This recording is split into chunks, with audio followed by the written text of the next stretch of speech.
Welcome back to Wrestling Talk. I'm Alexis Carrillo, and it has been a long, very long 2 weeks since I've been able to do one of these shows for the channel, so I'm happy to be back. Obviously, you already know I have my day job. That keeps me away for quite a while. That prevented me from doing a show last week, but we got a lot of to talk about. We've got the Royal Rumble, everything that happened and that came out of that pay-per-view event. What happened on Raw? What happened on SmackDown? We also have what just happened this past Wednesday night on Dynamite. We witnessed two more AEW debuts. But the first thing that I want to talk about is the fact that Ronda Rousey did in fact make her return to WWE this past Sunday night at the Royal Rumble. She won the match, and I said it here, I said it, that if she returned, if there was any possibility that she returned to WWE at the Royal Rumble pay-per-view event, there was absolutely no way in hell that the WWE was not going to have her win that match. Because that would have been just a disaster to have her re-debut, return, after almost 3 years away from the company, and not have her have a defining moment, not have her win the big match. That would have been a big mistake on WWE's part. And now that she has won the Rumble match, she has to pick an opponent for WrestleMania. Which champion was Ronda Rousey gonna choose for WrestleMania to challenge at the show of shows? It was either gonna be the Raw Women's Champion Becky Lynch, who she has plenty of history with, or someone who has a ton of history with as well, and ultimately her choice for this year's WrestleMania, Charlotte Flair, the SmackDown Women's Champion. We saw their confrontation, their encounter on SmackDown. Things got heated up, and it was made official. Ronda Rousey versus Charlotte Flair at WrestleMania 38 for the SmackDown Women's Championship. That's official. That's not going to change at all. It doesn't matter if you put Charlotte Flair to defend her title against any of the other competitors on the SmackDown brand. SmackDown's women division right now isn't deep enough to be able to poise that kind of threat to her title. But, that's a match that, I'm interested in. And I'm pretty sure a lot of fans out there are interested in it as well. But, everyone, including myself, was expecting Ronda Rousey versus Becky Lynch. Finally, 1-on-1. Doesn't really matter if it was on WrestleMania or not. They just wanted that match to happen. And WWE decided to go a different route. And with this WrestleMania, there are a lot of reports saying that the card isn't finalized, that they don't know what they're doing. They don't know what to do with Edge. They don't know what to do with AJ Styles. They don't know what to do with Orton and Riddle. And they don't know what to do with The Miz. And they had Shane McMahon factored into the WrestleMania card until he apparently got enough heat with the company in one day to just be exiled from the company yet again. It seems to me that this WrestleMania is just a pit stop. It's just a pit stop. It's just a preview of next year's WrestleMania, where there are rumors and reports that Vince McMahon is pushing for two big matches at that year's WrestleMania. Gonna happen pretty close here, nearby in Los Angeles. So obviously they want to make it one of the biggest WrestleManias of all time. They want to have The Rock come back and challenge Roman Reigns. Now, if you ask me, that match does not need a championship. It doesn't.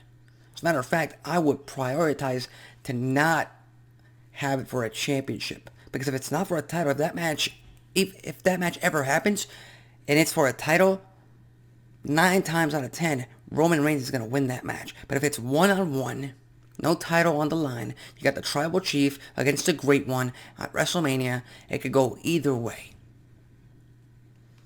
And then you have the actual match that everybody wants. Becky Lynch versus Ronda Rousey, 1-on-1, finally on WrestleMania.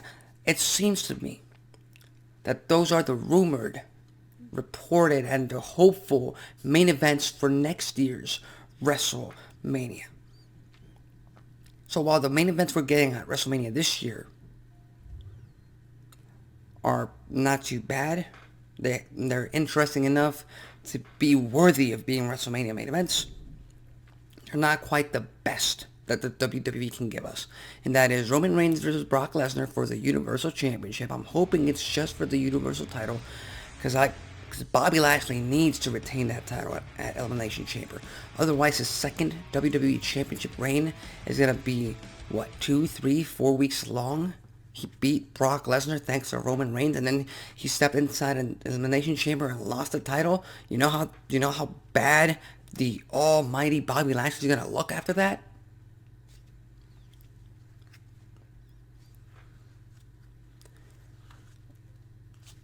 And then you got Ronda Rousey versus Charlotte Flair, which is pretty much guaranteed to be a showstopper, a great match.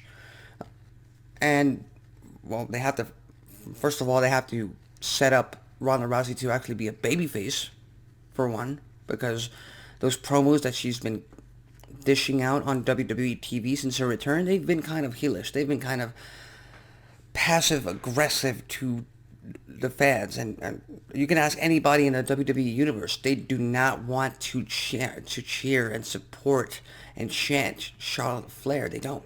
They want to hate her, and Ronda Rousey needs to be able to convey that to the fans and help them out. So with that said, these aren't the main events that I would have wanted. I would have hoped, I was okay with Reigns versus Lesnar for WrestleMania. They've been building up to that for a while. As far as I'm concerned, this is the third WrestleMania that they're going to headline, and this is the best story they've told between these two men in WWE. And that's saying something. And based on that merit alone, that's why I think that they deserve the WrestleMania main event, and that's why I'm fully okay with them being a part of the grandest show of them all in the manner that they are going to be in. But I was really expecting Ronda Rousey versus Becky Lynch to be one of the showstoppers, to be the match that actually sold tickets for Dallas, the match that everybody knew was going to be the main event of one of those nights. So with that said, Charlotte Flair versus Ronda Rousey, that's the choice. SmackDown Women's Championship on the line at WrestleMania. What do you think? Do you agree with that? Do you like that? Do you agree with me and the fact that it is just a pit stop for Ronda Rousey on her way to Becky Lynch at next year's WrestleMania? That's over a year away. That's a long wait. Or do you think that they should have gone balls out, thrown the kitchen sink at this year's WrestleMania, and then, next year's WrestleMania, do the exact same. That's what you should do for the biggest show of them all. So with that said, leave your thoughts, comments, and predictions on the comment section below. Now, it's interesting to note that on this week's show, that is pretty much everything that I had to say about WWE. It's not that they have a bad show, it's just, they're building up to it, and right now, All Elite Wrestling is really killing it. They are really, really making headlines amongst the IWC and amongst the pro wrestling community. Because this past Wednesday night on Dynamite, just a few hours ago, AEW made 2 big debuts yet again. And you know my thoughts on this. I think that every single time they debut someone new, it just gets watered down, because it seems like it's every week or every other week that someone new is debuting, that someone new is All Elite for AEW, for Dynamite, for Rampage, for a pay-per-view, whatever.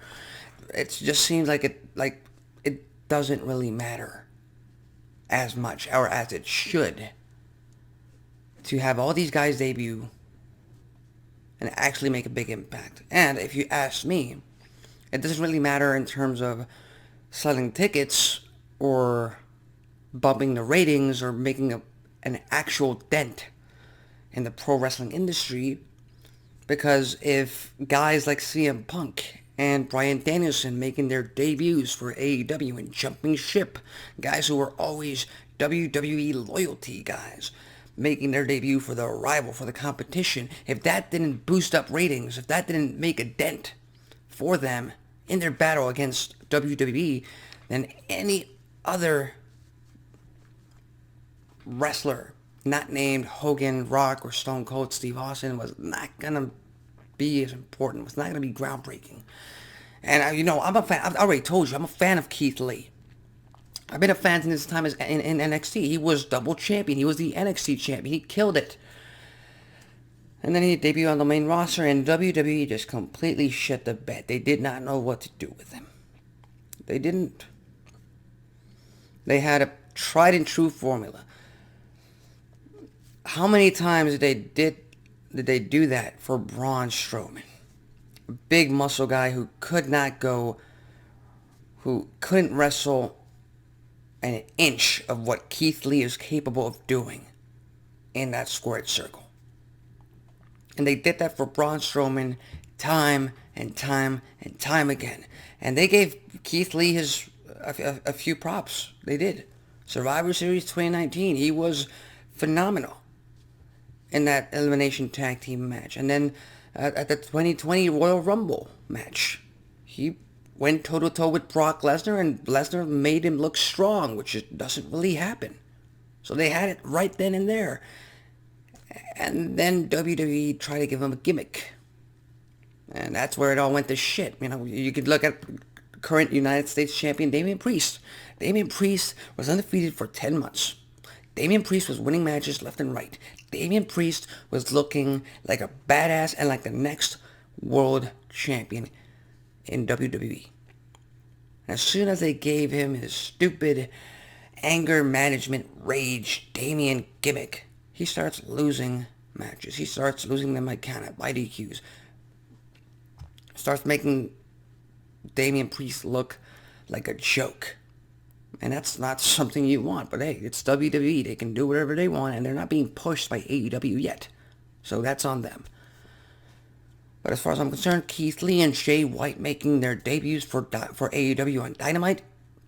And we'll see what happens tonight on Rampage with both of these men possibly making an appearance. All I can say is they've added yet another two guys who can go in that ring, who have the name value to bring in fans, to bring in eyes, hardcore wrestling eyes, I should say, into their product and stick it to WWE. But do me a favor. Go to allelitewrestling.com or AEW.com. Look at their roster. Look how bloated it is. It is filled with talent. Filled with great talent. And about a third of that talent is not being showcased. They do not have time for them. They're just being kept under contract. They're either on Dark or Elevation or not even there in some cases. Some of their contracts are coming up. That's being reported on Brian Cage. How the hell do you not find something to do with Brian Cage? If you want to fault WWE for not doing anything with Keith Lee and AEW and WWE, then what the hell is AEW doing with the machine, Brian Cage? What they're already doing with Lance Archer, he had a phenomenal... He just had a great Texas death match for the world title against Hangman Adam Page, and he lost, like I said he would. That's his third big loss. He can't win the big match. And guess what? After this, Lance Archer's going to be out of the picture. Not just the title picture, out of the picture completely in AEW for the next few months, like he always has, because they do not have enough time and enough titles and main event positions to keep all this talent around. And I'm not trying to sour this event for any wrestling fan out there, but the fact of the matter is, contracts are coming up.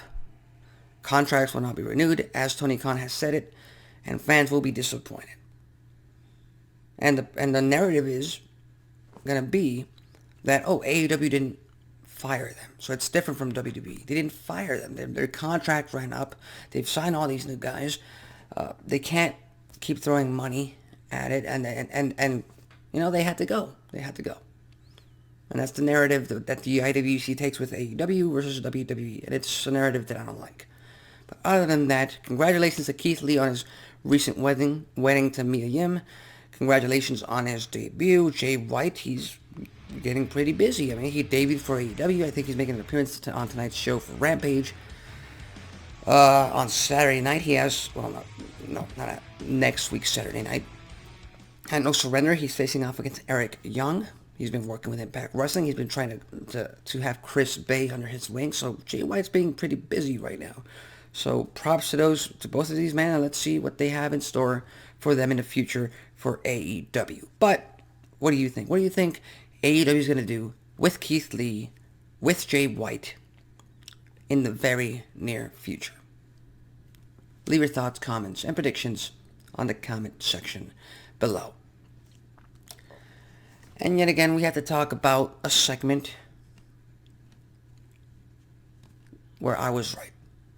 Like I said, and I said it here, MJF was going to beat CM Punk. He had to beat CM Punk. It wasn't going to be clean. It didn't have to be clean. It didn't. Because this story needed to continue. This story isn't over. They've been going at it for the past 4 months, and they've had one match. A match that CM Punk lost. Yes, with outside interference. Yes, with a little help from Wardlow, who, from what I can tell, gained some respect for CM Punk, and they have mutual respect. Can we just talk about the response Wardlow has gotten since, standing up to MJF? I mean, that guy, already have a storyline in place for that to happen in the very near future. Because I think this year, 2022, is the year that MJF becomes AEW World Champion. I think it's a no-brainer. I think it should happen. As a matter of fact, I think MJF should be the guy, the man to dethrone Hangman Adam Page to become AEW World Champion. Will that happen at Double or Nothing? Or will it happen at All In? I don't know. But it has to happen this year because MJF is just that damn talented. He's just that damn better than you, and we all know it. We can see that every single time he's in the middle of that ring, every time he smirks, every time he even opens his mouth. The fans want to hate him, the fans love to hate him, and that's really hard to find. It is. A guy you love to hate, but you can damn well admit that he is better than you. He's the best in that ring. He's the best on that mic. He can entertain you like no one else. And don't get me wrong, MJF can go in that ring. He's proven that in the past. He can wrestle. He's not just a guy who can talk on the mic and garner heel heat like nobody else. He's a heel magnet. MJF can go. He's a wrestler. And just like a year and a half ago when they had him going up against Jon Moxley at All In, where I predicted that MJF was going to win that title because he was undefeated, and I didn't think they were going to have him lose to Jon Moxley, and they did. But guess what? MJF did not suffer from that. He got better from that. So now he beats CM Punk, thanks to some help from Wardlow, of course. And now, if you ask me, they're building up to the rematch at Revolution.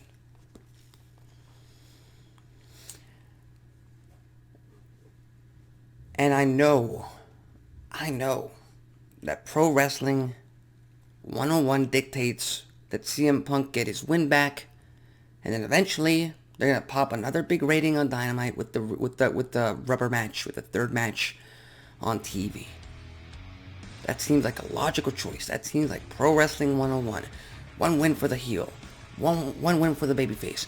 Third match, put them together. Whoever wins, they win the feud, they win the rivalry.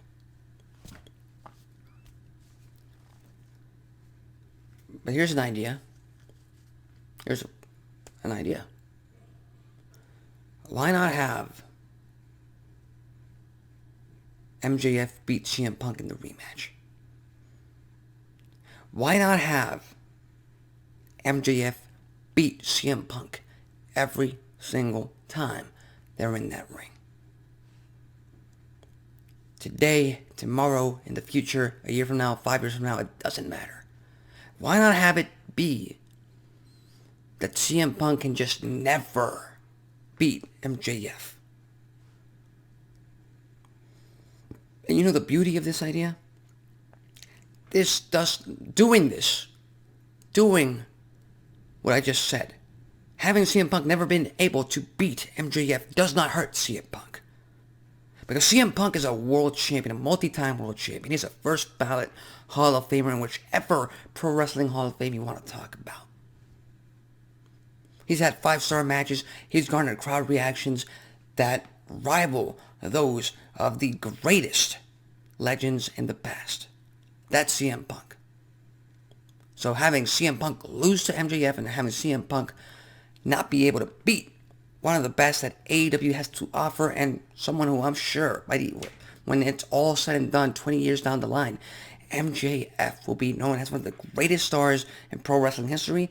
If you have CM Punk not be able to defeat him, it does not hurt him at all. It doesn't hurt the straight edge superstar. It doesn't hurt the voice of the voiceless. And yeah, if you look on the counterpart, if you look at it from that point of view, if you have MJF lose to CM Punk, that doesn't really hurt MJF either, because it's CM Punk beating him. And MJF's, like I said, he's talented enough to get back up on his feet, and wrestling fans will hate him and be back on his support. It's as simple as that. You can go either way. You can't go wrong. But I'm just salivating at the chance of telling that story. MJF is the one man, the one guy, the one wrestler. Doesn't matter in what circumstances, doesn't matter how you cut it. CM Punk never beat him. CM Punk. We're talking about CM Punk here. Never beat MJF. That's the story, if it were up to me, that I would tell. And if you ask me, I think CM Punk will be on board with it. Punk is got 2, 3, 5 years tops left in his pro wrestling career. I doubt he wants to keep doing this for a very, very long time. So in my mind, he's here to make money. He's here to get some kind of redemption for the way he left WWE and the way he left his pro wrestling career and all his fans back in 2014. I think that's CM Punk's main goal. But he also has to help AEW make good business, and that is putting over the newer generation. But anyway, those are my thoughts.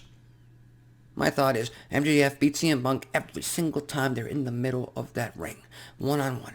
Doesn't matter. But what do you think? Do you agree with me? Do you think CM Punk would not agree with that? Do you think CM Punk is going to actually get his rematch at Revolution and win that match, and then we're going to have a third grudge match on TV, on Dynamite, or on Rampage? Leave your thoughts, comments, and predictions on the comments section below. Cody Rhodes is being reported to currently be working with All Elite Wrestling without a contract. It has been reported by multiple wrestling news websites. And the one that I trust the most right now is WrestlingInc.com. It is being reported that Cody Rhodes right now is working on a handshake deal, which means he isn't currently signed to a long-term contract with the AEW. It's pretty much a per appearance deal in some sorts, or not. I don't know the exact details of this operation, but the fact of the matter is that's very unusual. I mean, he is an EVP. He did sign a 3-year contract with AEW that came up at the end of 2021. And he is one of the founding fathers of AEW, so everything about Cody, everything about AEW, everything about both of these companies suggests marriage. It suggests that these two personas, these two individuals, Cody Rhodes and the individual entity, AEW, can't work without the other, or can't be without each other for too long. That's what it suggests. Because even though Cody Rhodes didn't burn his bridge with WWE, he didn't. What he did do is be a founding father for WWE's nearest competition right now, which doesn't earn him points with Vince McMahon, to say the least.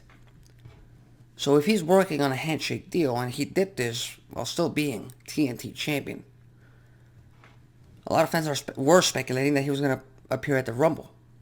Didn't happen. That's said and done. So all in all, Cody Rhodes working on a handshake deal with AEW is just the definition of loyalty. It is. Because like I said at the beginning of the show, AEW is sending all these guys left and right, all these newcomers, all these big names, trying to get a big pop, big rating, trying to get their TV contract renewed. And if they're able to do that, and Tony Khan has money and has the funds available to renew most of these guys. But it seems that Cody Rhodes' contract might be able to get renewed, but if it does, Cody Rhodes is going to have a significant pay increase. Because the state of AEW in 2022 is very different from the state of AEW was back in 2019 when it was first founded. They've gotten bigger. They've gotten a fan base.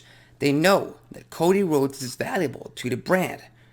Pretty much Cody Rhodes is AEW's brand right now, amongst many of the other guys that started with the company in 2019. Cody Rhodes knows that. Cody Rhodes is using that as bargaining chips. And not only that, Cody Rhodes is working on a handshake deal. He's currently working on AEW without a contract, being that he was a former EVP. He's doing that to show AEW, hey, I'm loyal to you.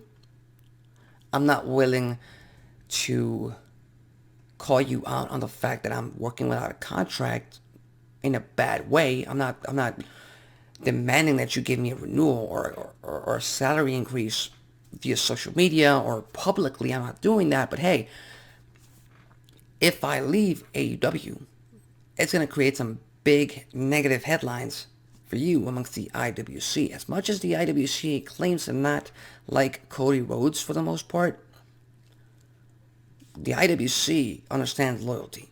The internet wrestling community understands that Cody Rhodes loves AEW, and he loves the wrestling fans and the AEW wrestling fans.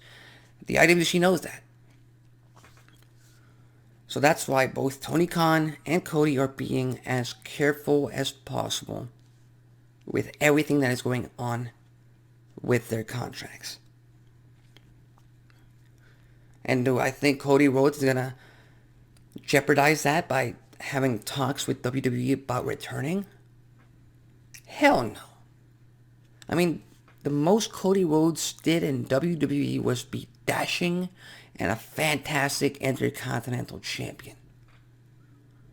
The minute Cody Rhodes steps foot on a WWE ramp, let alone a WWE ring, he's going to be jobbed out of his mind. As payback, as paying of the dues for what you did to us by helping found AEW. So right now, Cody Rhodes knows he has to wait this out and hope for the best. Hope that Tony Khan and AEW sign him to a newer deal with slightly better money, as it should, because like I said, AEW has grown since it was founded. So with that said, what do you think? Do you think Cody Rhodes is wasting his time by working on a handshake deal and not being signed to AEW? Or do you think Cody Rhodes should just jump ship back to WWE and see what happens there? Leave your thoughts, comments, and predictions in the comment section below. And finally, let's talk about Impact Wrestling. Let's talk about the storyline that they are currently running, a storyline that they started back in January with Hard to Kill. And that is the fact that they are, in my mind, they are building to Team Impact Wrestling versus Team Ring of Honor. A joint show, joint pay-per-view full of Impact versus Ring of Honor during WrestleMania weekend. And I just threw it out there. Doesn't matter if they're going to have a match at No Surrender, or it's going to be Team Impact, consisting of Eddie Edwards, Chris Sabin, Josh Alexander, Rhino, and Rich Swann, versus Honor No More, which consists of the charismatic Matt Taven. We have Mike Bennett, PCO, Vincent, and Kenny King. Kenny King is back, baby. He is back in Impact Wrestling. I love it. Along with Maria Kanellis. Doesn't matter, they're going to have that match at No Surrender. And ultimately, even though the stipulation is that if Honor No More wins, they get to stay with Impact Wrestling and keep creating havoc. If Team Impact wins, Honor No More is gone. They're completely gone from Impact Wrestling. If you ask me, that stipulation won't really matter because, I mean, in storyline, they were never a part of Impact Wrestling to begin with. And they still managed to create havoc amongst the company and amongst their shows. So what do you think if they lose at No Surrender? Do you think they're just going to give up after everything they've been through? No. They're going to come back stronger than ever and try to make headlines. And ultimately, April, during WrestleMania weekend, where most wrestling fans get together this time in Dallas, Texas. I mean, what better way to reintroduce Ring of Honor Wrestling to a major wrestling fan base than to have him go up against in a major storyline against Impact Wrestling? Reboot the company in that way. Create some interest right then and there. Now, I'm not talking, and I'm not going as far as to say that Moose is gonna defend his Impact World Championship against Jonathan Gresham for his Ring of Honor World Championship, and there's going to be a unification of the titles, and then Ring of Honor will be no more. I'm not going that far. All I'm saying is, let's build anticipation. Let's dip our toes into that water. Let's see how fans react. Let's see if fans get a little bit excited about the idea of Impact versus Ring of Honor for the first time on a major scale event. And in front of, hopefully, thousands of fans. Just think about it. I just put it out there. And as much as Impact Wrestling has been putting on some of its greatest shows, some of its best television in months, they still need each other to succeed. They still need this storyline, this program, all this new talent that Ring of Honor had. They still need them to really get people talking, to really get people back on their show on Access TV, to crack that mediocre 200,000 viewership goal that Impact Wrestling fans have. And then eventually, hopefully in July, we'll finally get the rematch that everybody wants. Moose versus Josh Alexander for the Impact World Championship, and then Josh gets his world title back. But for now, in April, I'm not sure what they're going to call the event. I think Ring of Honor has an event of its own during WrestleMania weekend. But for now, during that weekend, that's my prediction. Impact versus Ring of Honor, just like in 2018 when they had Impact versus Lucha Underground. Only that back then they didn't incorporate it into storylines. This time I think it's going to be the exact same but slightly different, with it being in pay-per-view style show. Impact talent versus Ring of Honor talent. You can't go wrong. So with that said, what do you think? Do you agree with me? Do you think that's actually going to happen? Or do you think that this Saturday, February 19th, this entire Impact versus Ring of Honor storyline ends, and we just focus on Ring of Honor building itself back up to their big event during April, and then Impact Wrestling builds up their own event during WrestleMania weekend? Leave your thoughts, comments, and predictions on the comment section below, and with that said, that's it for Wrestling Talk. It's been a pleasure to be back after almost 2 weeks gone from the channel. I promise I will try to not let that happen ever again, because like I said, I love talking about pro wrestling, and all of this, everything that's happening right now, it's interesting as hell. It's entertaining. And I do gotta pay bills, which is why sometimes I have to step out from the channel, but I'm really gonna try hard to come back and really get this channel going, get some momentum behind this channel. But as far as I'm concerned, tonight is Friday Night SmackDown. Tonight is Rampage. Check them out. Enjoy your weekend. And I've been Alexis Carrillo. See you next time.